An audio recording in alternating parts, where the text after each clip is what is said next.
तालचेर सिरिगड़ा गाँव में डायरिया आतंक पाखापाखि 10टी परिवार 30 जन लोक झाड़ाबांति आक्रांत होता जमापड़ी। स्थानीय गोड़ीबंध डाक्तखाना 5 ରୁ 7 जन रोगी चिकित्सा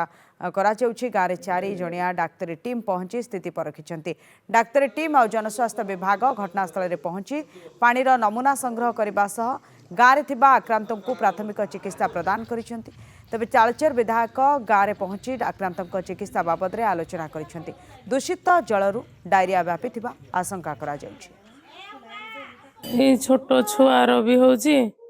आमर आउ जने जा भी तांकर भी होची झाड़ा बांती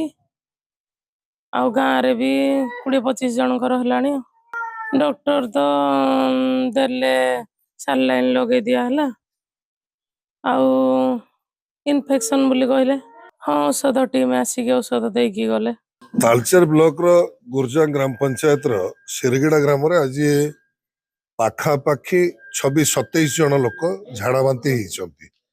एवं सेथिरु मेडिकल रे 6 जन मध्य चिकित्सित होती एवं जेते गुड़िए संप अच्छी किंबा ओवरहेड टैंक अच्छी आज पर्यंत निर्माण है दिन ठार आज पर्यंत सफा होने जोड़ा सरकार नियम रही वर्ष को थरे सफा करेंगे एवं हाइजेनिक करेंगे एवं लोक मैंने पानी पाइबे। वाटर सैंपल आम नहीं एवं किसी पेसेंट को रेक्टाल स्वाब भी आमर आसिक लैबोरेटरी टेस्टिंग पठाई पाखापाखि गाँव 20-25 आम कूओ जोड़ा अच्छी क्लोरिनेटेड करूँ एवं 4टा टीम आम डाक्तरी टीम डिवाइड होकर आम गाँव पूरा पॉपुलेशन को आम फास्ट डोज जोटा कंटाक्ट डोज से बर्तमान